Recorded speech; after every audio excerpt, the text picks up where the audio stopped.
week has been hard. It's been hard with the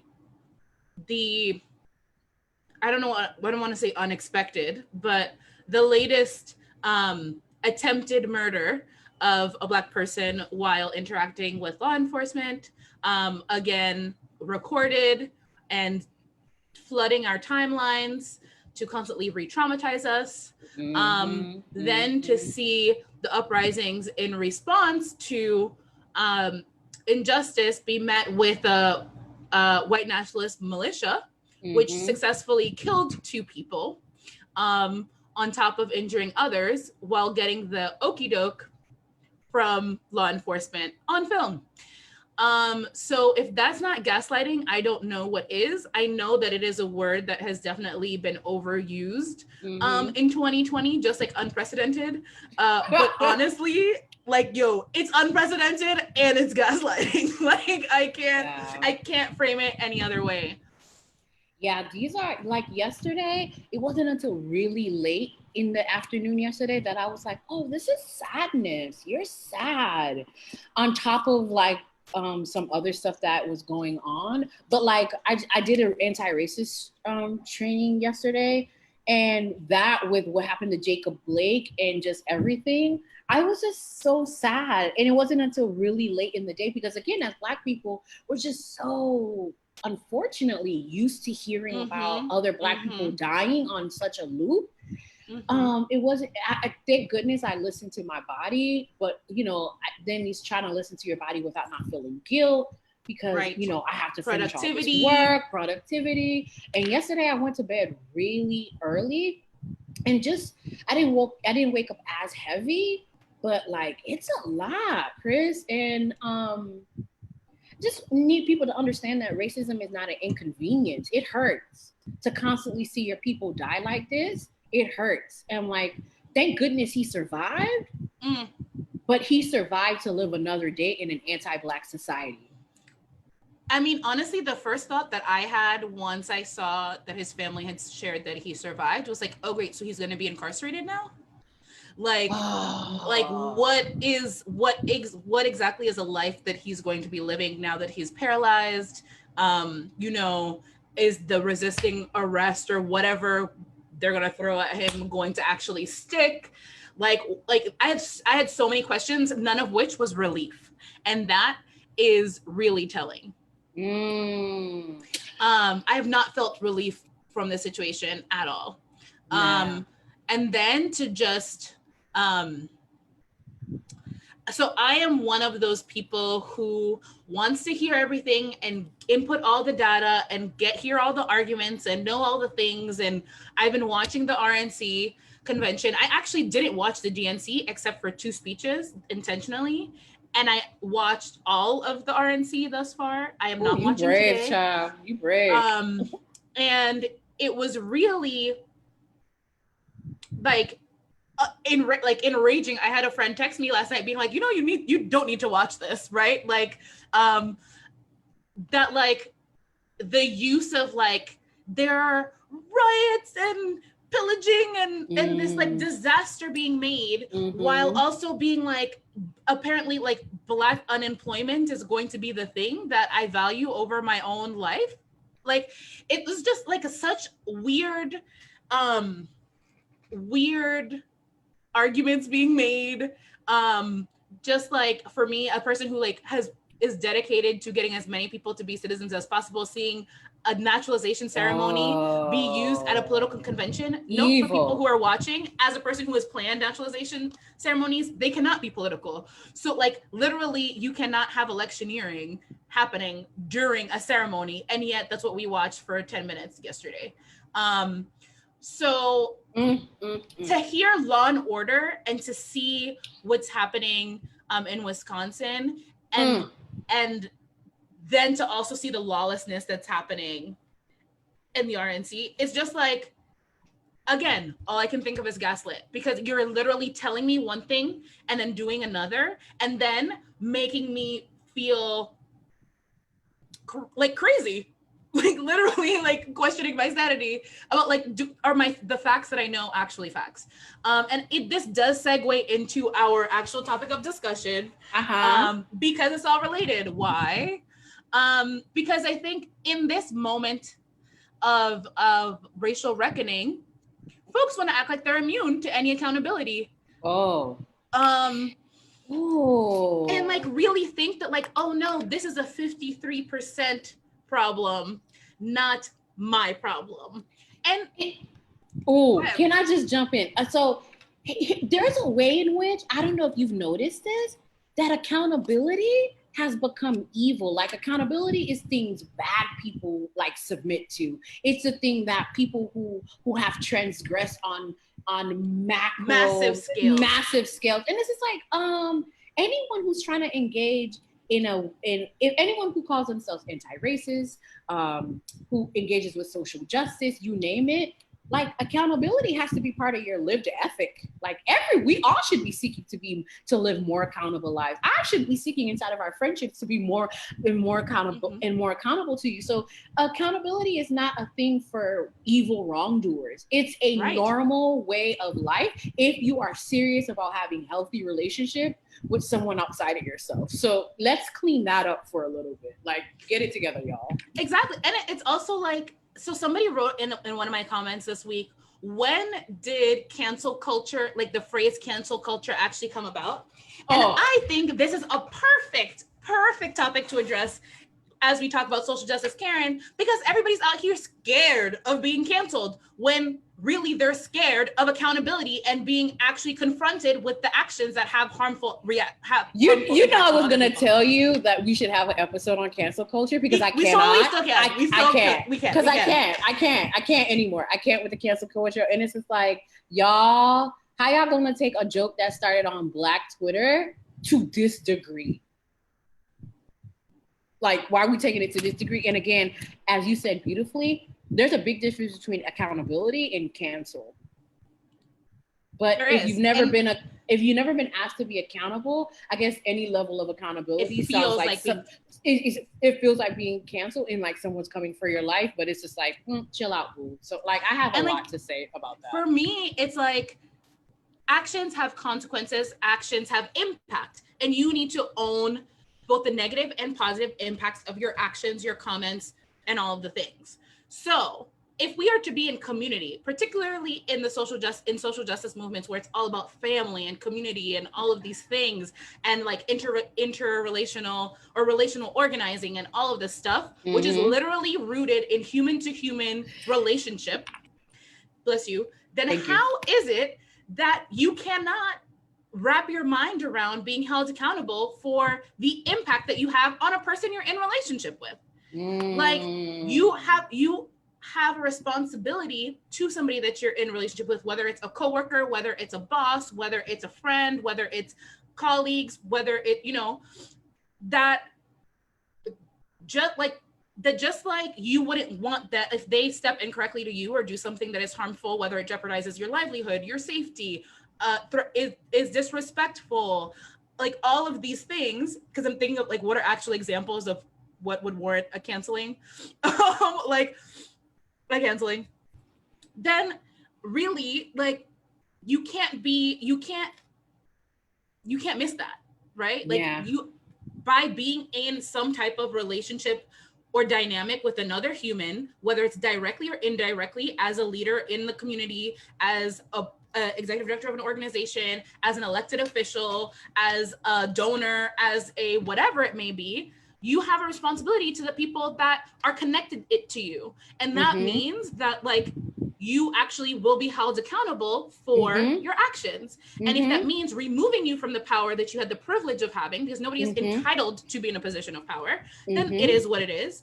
And if it's having a difficult conversation, whether it's in a restorative justice circle or in a published essay on Medium or a vlog or whatever the ways in which accountability ends up looking like, a list of demands, etc., you have a responsibility, A, if you actually ever cared about that relationship, and B, if you actually value the responsibility that you have because you are in a position of power to respond. Yeah, I want to live in a world with more accountability, not less. And I want to live in a world where we normalize accountability. And like, yes, I just think that we're in this situation where people just conflate, like, we're just people feel entitled, and people feel as if they have to walk away from a job, they have to walk away from a powerful outward external facing position. That is the worst thing that could happen to them. And we could talk about this more like when we actually have a conversation about cancel culture. But like, what people fail to realize with cancel culture is that typically by the time we hear about it on a public stage, people have gone out of their way in private to evade accountability in every way, shape, or form. You understand what I'm saying? So like people try to talk to people, cheat, people try to whatever, but it's not until people try to talk to people privately. People try to appeal to people's good senses. People try to intervene. People try to talk to other people's friends. Hey, can you talk to so and so for me? People, people try to advocate and organize RJ circles, you name it, and people are like, no, no, no, no, no. But as soon as it lands on Facebook or on Medium, all of a sudden, people who were not open to talk want to talk. So if you don't want to be canceled, you have to submit to private accountability. Or you either submit to private accountability or public accountability. It's your choice. And to not, so one of the things that makes this a Karen, quote unquote, situation, rather than just difficult conversations between friends, is this move to victimhood. It's like, I got called out on Twitter. My life will end. Somebody's threatening my job. I like that. Like this. Like, I'm going to completely disregard the validity of the claims being made against me and the person who is harmed. Right. And I'm going to center myself, my feelings, my power, my privilege, my discomfort over the actual thing that is proving that you're acting in contradiction to your quote unquote values, right? Like, instead of just saying, this is uncomfortable, my bad, I don't know what to do, tell me what it is that I can do. Like, there are a litany of responses that you could possibly have, but claiming victimhood is not one of them. Right. And so what happens is when you're the white person claiming victimhood and the person coming to you is a Black woman, Black trans woman, a brown woman, a low income woman, this, that, and the third.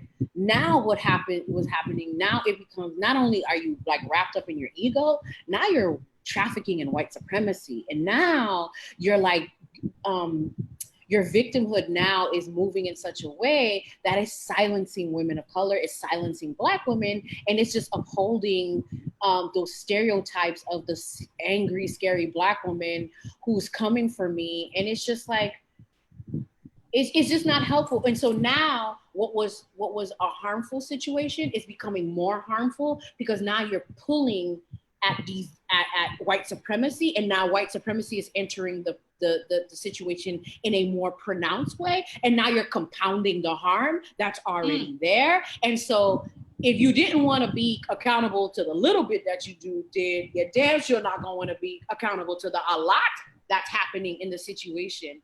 And so I like what you said, like, what can I do? There's just a litany of things that people can do and say when you're in that moment, or just be like, actually, my shame is taking over me, and I don't think I'm in a good place to hear what you're telling me. Right.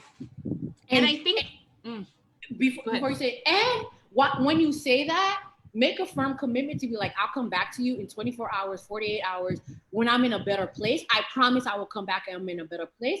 Because I understand some things that people have to tell you is big, it's hard, and you do have to like create the resiliency to hear it. But just hiding behind victimhood and just making the person, usually a Black woman and woman of color, the problem, it's white supremacy. And then you really, now your feelings really hurt, because now you don't want nobody to call you racist, but you totally did a racist thing. You've done the racist things. Go ahead. And now here we are. And it's particularly like, so it's particularly painful when it comes from somebody whose values were supposed to be aligned with you, right? So if you say that you trust Black women, if you say that you are centering the most marginalized voices, directly impacted people, folks of different income brackets and education levels, folks who, who don't normally have access to power, for you to then silence those very same people because you're uncomfortable or you're scared or you're shamed. It doesn't matter. All of that. Here's the thing. What ends up happening is they get, but look at all of the other things that I did. And it's like, here are my receipts. I've checked all the boxes. I've helped all the Blacks. I've done all the things. Like, when it's not sufficient, like your past record does not absolve you from any kind of accountability or difficult conversation, or the fact that you are now moving in a white supremacist way, right? So, well, but if you're a white woman who's part of the left, there's a way in which you feel as if you have a lot of cachet and you can hide behind your good deeds. Because in your head, I'm not the 53%. I'm here, I'm over here. And you people should be grateful I'm over here because I could be over there. Right. Because that's really what's happening. Like, you're not going to emotionally extort me, honey. I'm like, I don't care, be 53%. There's 53% of you anyway. Like, it doesn't matter to me. Oh my God, that's just like this argument that like, oh, we really need to be concerned with like moderate Republicans who are going to vote for Dems. I'm like, I don't care. Like, I mean, full disclosure, I'm no longer a Democrat, but like, I'm just like this whole like, oh no, but they're gonna be on our side, and I'm like, there's still 50 bajillion of you on the other side, so it doesn't really matter, right? That's not 5%. It's not worth sacrificing my soul for. So let's get into social justice, Karen, honey. Let's really talk about her and like, yeah, let's talk about her because she's complex, as we all are. As we all are. Well, there was a little homework prior to tonight's session. We did drop the links. So I don't know if folks read it. Definitely drop in the chat if you did read it. And if you do have any particular questions from the author extraordinaire of the essay. But yeah, so tell us your thought. Like, what led you to write? Now I'm going to put on my interview hat. So what led you to actually write this particular essay, and how did social justice Karen come to you as you were listing the litanies of Karen? Okay, so the thing is, y'all know I backstroke and swim in social justice pool. I'm always talking about anti-racism, things of that nature. And so I just want to start by saying the whole meme that Karen has become in this, that, and the third, it's not to downplay the seriousness of racism and white supremacy, but Black people are in our ability to survive the atrocities that is anti-Blackness in these United States of America. We've had to employ lots of tactics, and sometimes laughing and making fun of things is it. But however, just because we're just talking about Karen's, this, and the third, it doesn't lessen the gravitas of the situation. So that's number one. Number two, I just think I know a lot of white women, obviously, who are very serious about, who are in various levels of seriousness of anti-racism. I'll just put it at that. And I don't think when we're looking at the memification, when we're looking at like the super villain that is Karen on social media, Darth Karen, right? Like, and it's like, I don't know those white women. I'm grateful that my world is in such a way that I don't come in contact with white women like that. However, I do come in contact with her cousin,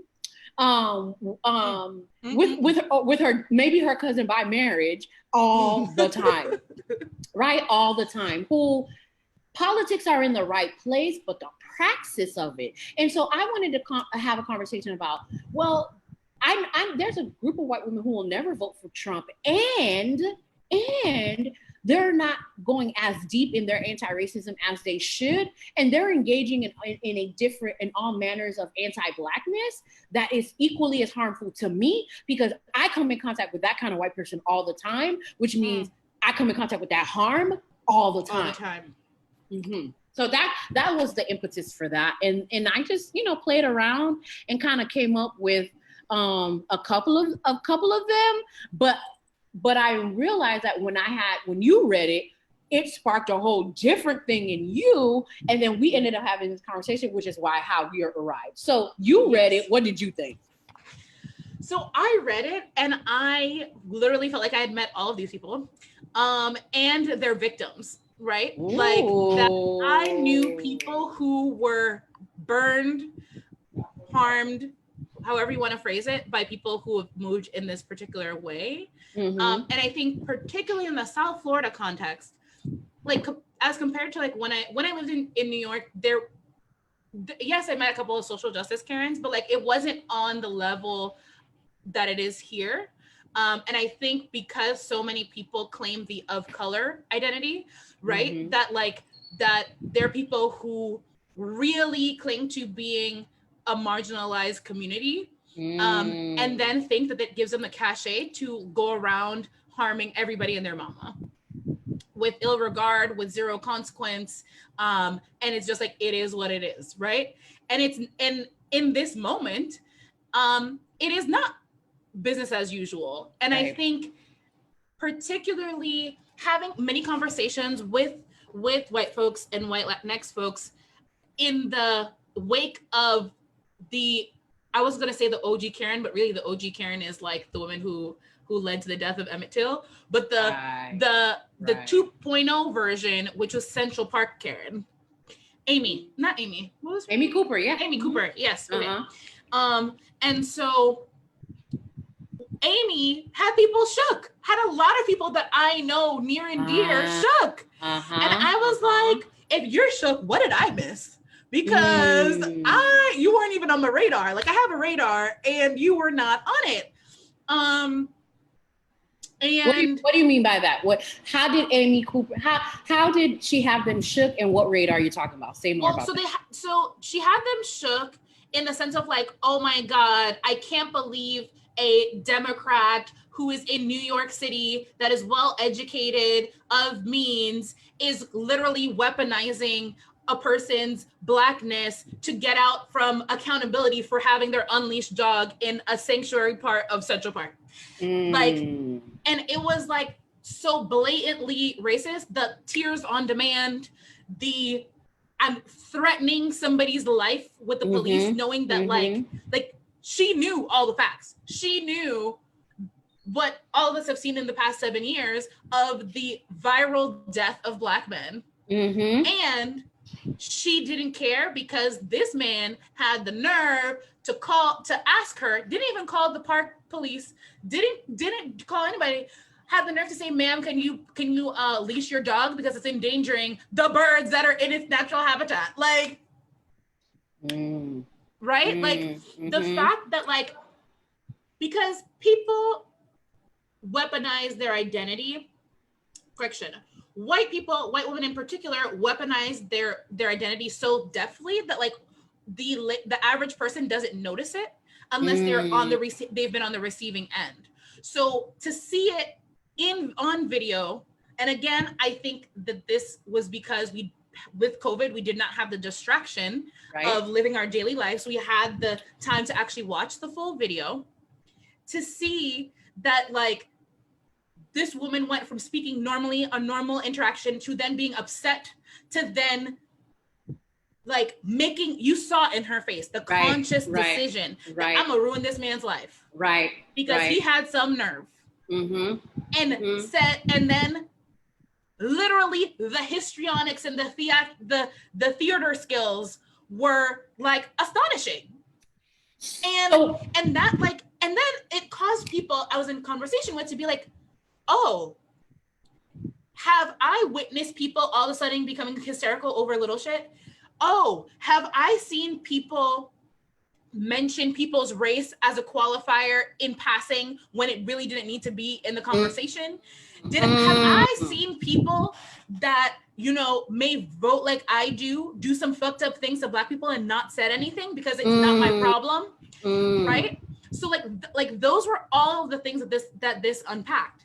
And it's like really interesting to have conversations with people of like, oh, have I ever done this to you? Right? And I've definitely had experiences, like I shared before, where all of a sudden somebody is acting like they're fearing from their life when I'm having a normal ass conversation, right? And so, yeah, I think a lot of things have led us to this place, but no moving back. Right. And so, okay, so I know you really particularly wanted to talk about, oh, hold on one second.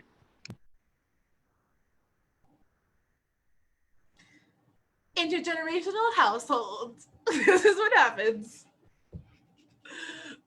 So I know that I wanted to particularly talk about the South Florida context because we have a bunch of folks that are in our social justice movements that are not Black, right? And so what does it look like? I'm sorry, my mom. Like, I'm sorry.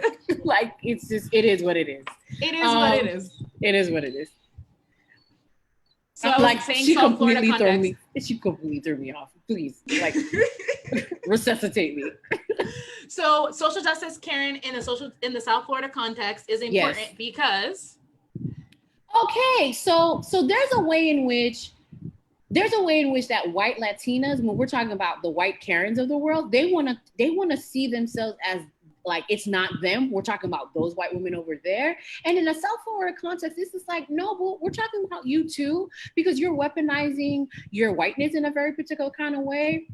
You are profiting off the fact that maybe there are some Black men who make you feel like you're more attractive than Black women, and so you profit off of that. So just a way of just like everyone who can profit off of anti-Blackness in South Florida does. But then when you try to remind them that they're profiting off of anti-Blackness, this is where the victimhood, the theatrics comes in, because they're like, no, but I'm not white like so-and-so from Boston. I'm not white like so-and-so from Vermont. I'm not white like so-and-so from Maine. It's just like, yeah, you white like so-and-so from Colombia, and you still harmful, boo. Like, you still harmful. And so that's the thing. And so I want to get into the nuance here. There's a particular white Latinx social justice Karen who they're a little bit obsessed with Black women. They're all about center Black women, listen to Black women. But to other Latinx women who are a little browner than them, they're awful to them.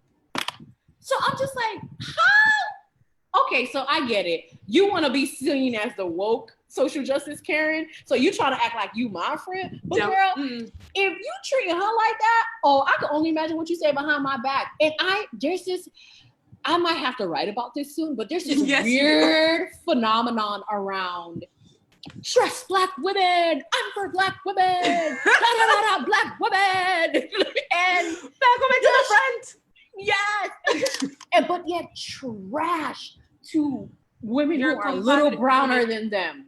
And it's just like, okay, so it's weird. So anyways, needless to say, there's a lot to say about social justice Karen. This is why I had to write about this archetype, because this archetype is not one-dimensional. It's actually pretty complex. She is really complex. And you've met her in various different circles.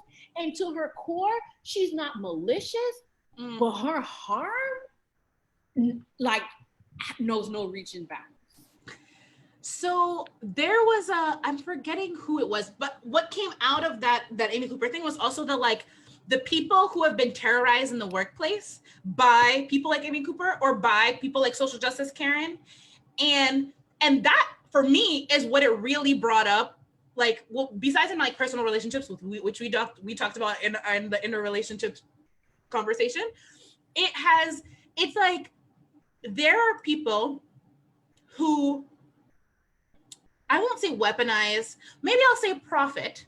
Profit, you had said profit off of their Latinidad to be at the forefront of social justice movements as a triple threat, right? Like, I'm Latinx, I'm a woman, and I'm a first generation, and like, here we are, we're gonna save the world. And it's like, and when I say, like, it is a fascinating phenomenon that I arrived in. Like, I'm just like, wow, like, I didn't know this is a whole thing.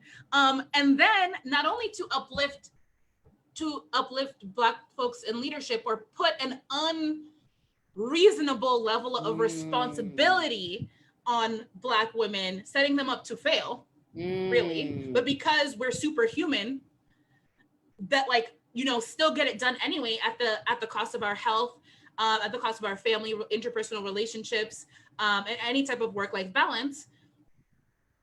It's also like, you really see it, and you had mentioned this a little bit, of like how they operate with their folks who share the same ethnicity or country of origin that are not their skin color.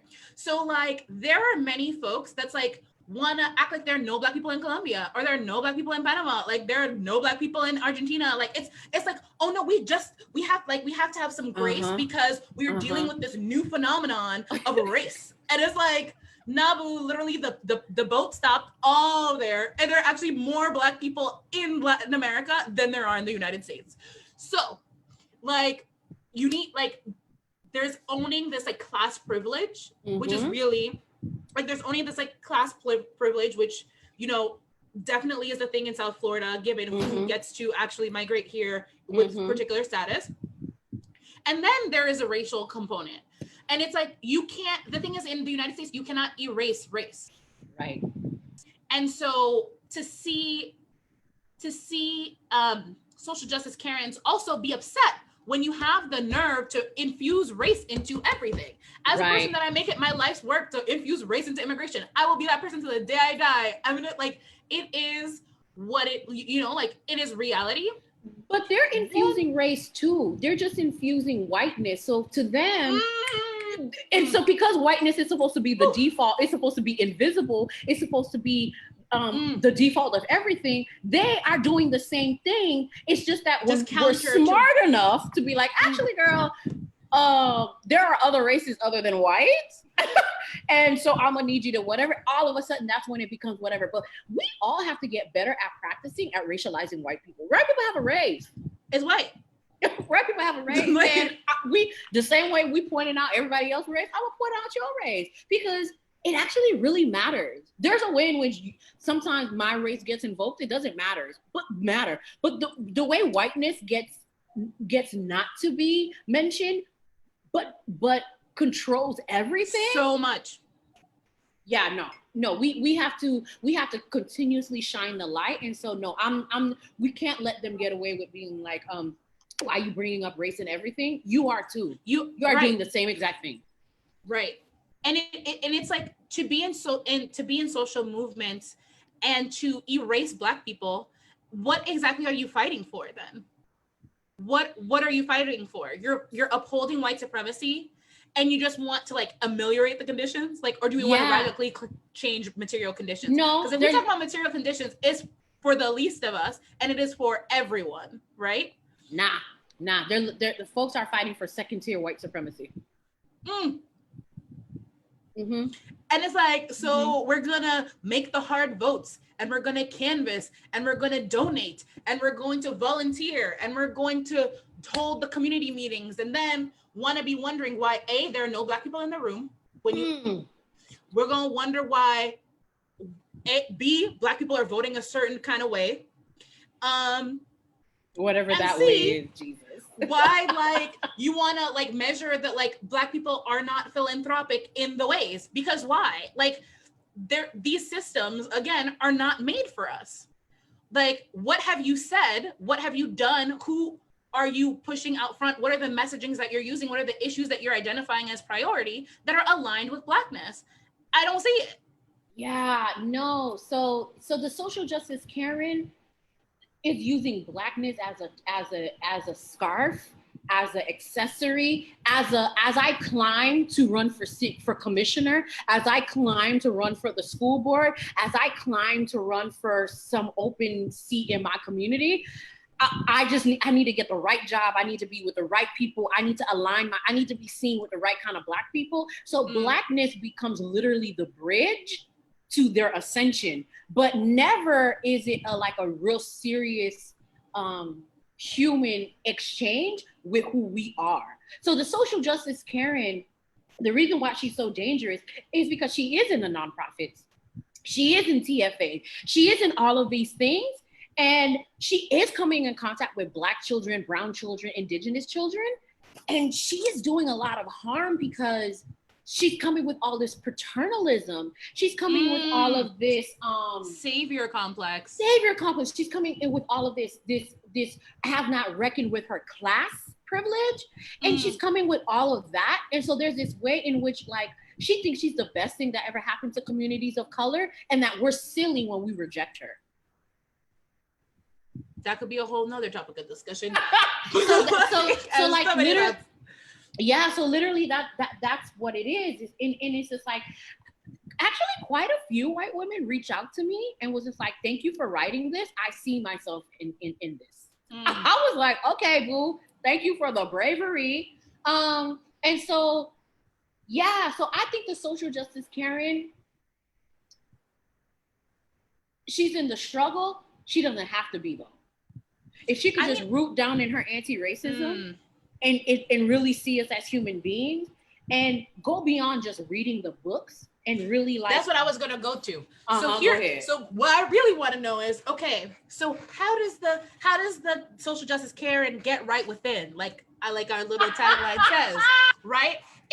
If we're trying to win liberation, and there is obviously much discontent around whose liberation we're actually fighting for and what that looks like. But like, if we were to win, what would social justice Karen need to do to get right within? Because attending the trainings and reading the books, still out here, like with leaving a trail of victims in her wake. Yeah, I would want to ask the question, I think we're low-key making assumptions social justice Karen wants liberation. Actually, don't think all of them do. I think there's a way in which some people are like, yes, what happened to George Floyd is awful. What happened to Jacob Blake is awful. They want a world where that doesn't happen so often, but they could still remain, their whiteness, their power around their whiteness remains the same and it doesn't change. So this assumption that we want liberation, I'm not sure. I think there's a way in which those people might be looking for how can I say? Yeah, I don't know if they want power to change. I think they just want to live in a world where anti-Blackness is a little more subtler and a little bit more quiet. I don't necessarily think they want Black leadership. They want indigenous people to get their land and way of life back. I think they just want, like, can we throw some things their way? Can we quiet them down a little bit so that I can continue to have my women's empowerment brunch?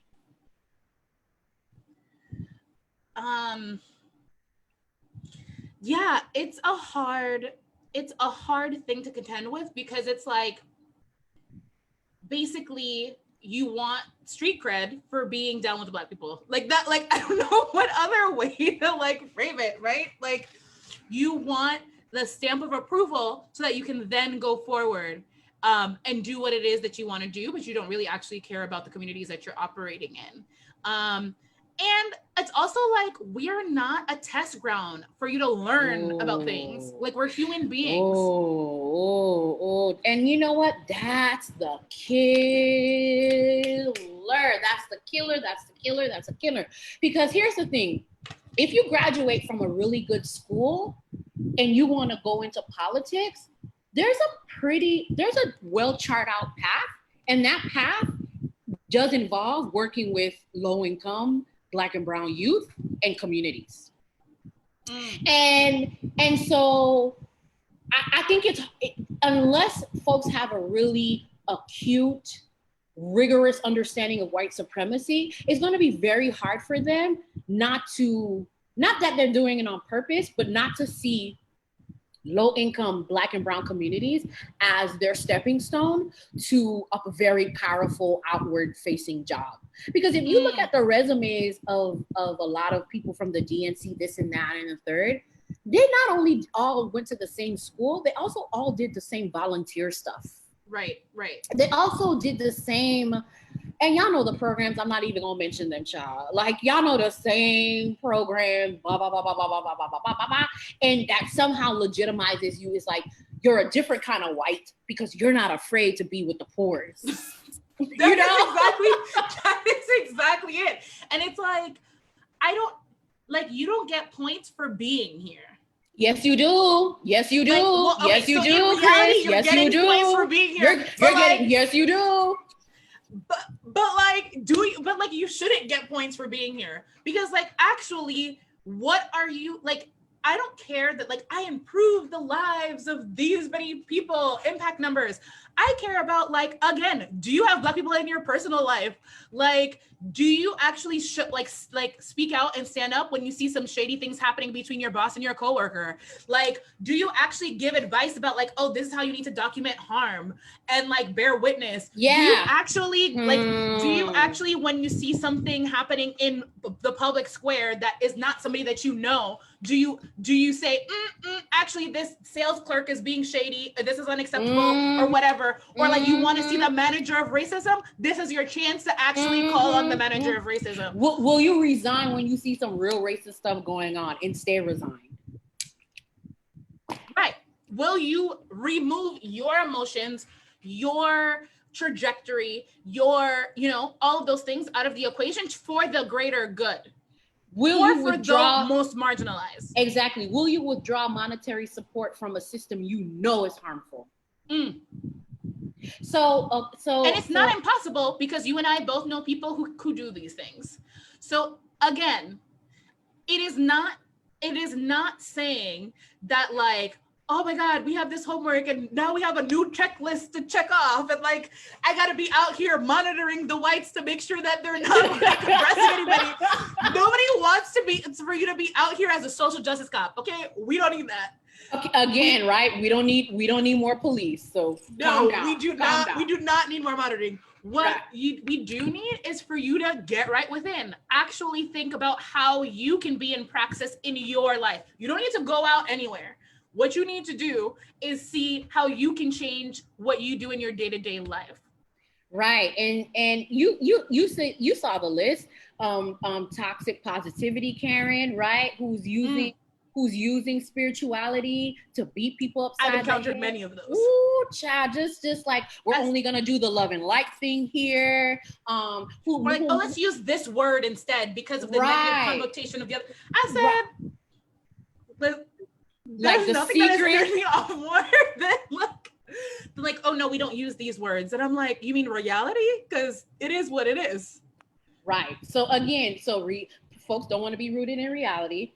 Folks don't want to be rooted in reality. Folks want to love and light out of things. And again, I'm a deeply spiritual person, but I think it's really interesting how some white people feel as if they have to let go of their socio-political ethic in order to be spiritual. But all the Black people I know, all the indigenous people I know, don't feel the need that they have to let go of their socio-political ideology in order to be spirituality. So even in that, the whiteness that is in that says you have to turn off your brain if you're gonna be a spiritual being. And this is actually, that's funny, because that's not how my people and the indigenous people do their spirituality. I was about to say, and have been practicing this spirituality for a longer time than you. Right. While you're appropriating our stuff. That is completely another topic. The lean-in Karen, right? The capitalist Karen, who really thinks all Black women need to do is just get their money. Be a boss. Be a boss. On the mainland. If I hear that, be a boss one more time, I'm gonna scream. Boss babe. Boss babe. I'm so happy that the boss babe, the girl boss, is dying. Because they're toxic and they literally have emotionally abused their workers to utter despair. They still don't have family leave. They don't allow their workers to work from home. No work-life balance. Sexual harassment was still Ellen. Okay, Ellen is the patron saint of social justice, Karen. Thank you. Because it hit me. I was like, there had to be. Thank you. hiding behind that niceness, hiding behind that whatever, hiding behind, oh, I'm a lesbian, and so therefore I'm also oppressed, and therefore I can't be an oppressor. And I've been hearing for a long time Ellen is not as nice as she appears to be, and I believe it because I know lots. Again, after living 3 years in Canada, every other person I met was an Ellen. You could tell that these people underneath that fake nice was a low-key emotional terrorist. And just to see the level of harm that's happening in at the Ellen show, I believe all of it because again, that is what the girl boss does. That is what the girl babe does because she thinks because she has the right kind of politics, her harm is somehow not harmful. It's only like, how harmful you gonna just now when men do 5 it. days off. I said you don't have no PTO in the year 2020. From what I heard, Ellen is worth an obscene amount of money. What is 5 days off? Can we also talk about like, and again, you don't see white women calling out Karen. You don't see white women galvanizing for these people, this, that, and the third. Why? Because they see themselves in Ellen. And if they were to organize against Ellen, they would have to organize against themselves. And so this is the danger of like, because again, if we heard this about oh my God, what's the name of Oprah McCain's daughter on The View? Listen, Meghan McCain. Meghan McCain. Right. Definitely looks like there's a way in which if we heard this about Meghan McCain, everybody would be like, oh, please, child. Or The View in general, actually. Right. Oh, right. Well, no, let me just isolate. Let me just stick to it. Okay. So if it was, if we found out that Meghan treated her hairstylist, her hair person, her makeup person like trash, a lot of us would be like, but of course, because there's an assumption that she's inherently evil because she's a Republican. And the assumption is any white woman who's Democrat is inherently not evil. It is this kind of facile understanding of politics that is going to be the death of us, truly the death of us. Me knowing how people vote, and this is going to be a spicy hot take, actually doesn't tell me their ethic. Now, there's a way in which we could argue Republicans under Trump. Right. We could say Republicans under Trump. For sure. If you're still voting Republican, you're definitely voting in favor of that. If you're still voting for Trump in particular. Right. But however, this assumption that all Democrats want the best for Black people and Indigenous people. No. The jury is still out on that. The jury is still out on that. Because the jury done decided it was a no. Okay, yeah, and then when we have these hard conversations with white liberals and the social justice Karen, this is why our conversations can't go anywhere, because in their minds, in their heads, they are the better white people because they're over here with us. But we don't need better white people. I think that's what we need. I agree, but I want you to say more. I mean, so when I think of what is the future that we want and what liberation looks like, it's like white people are not a factor. I'd like for them to not be a factor in my life. Like, I'm not saying for them to disappear. I'm not saying like anything, but like the fact that we have to constantly recalibrate in relation to whiteness to be able to function in society is exhausting. Yeah. And it's like we have to do this mental calculus at all times. And to be the better white people is to be upholding white supremacy, because why is white the North Star? Okay, so here's the thing. There are going to be white people who are going to be watching this who are going to get salty. So let's separate whiteness from white people. So say a little bit more about that, because white people, there's a certain cadre of people who live to misunderstand Black people and Black women in particular. So I just want to make sure people know what you're talking about. So what I mean to say is that we need to move away from white being the default. Mm-hmm. That is what I mean of like, we don't need better white people or bad white people, or like, how about it just be like, there are people, there are people, and we are deciding what is the best for all people. Like, we are making calculations when we're talking about liberation, we're talking about justice, when we're talking about improving material conditions, when we're talking about quality of life and all of these things, that we are talking about people. That is not centering, because what we are doing in our political system and our economic system, socially, beauty standards, all of these things is we are centering whiteness. So we must decenter whiteness. Agreed. And us, that my mind is like going in like so many different places. I don't know which thought to be with. And there's a part of me that's just like, I think this is where social justice Karen really struggles. She struggles with, how do I decenter my whiteness?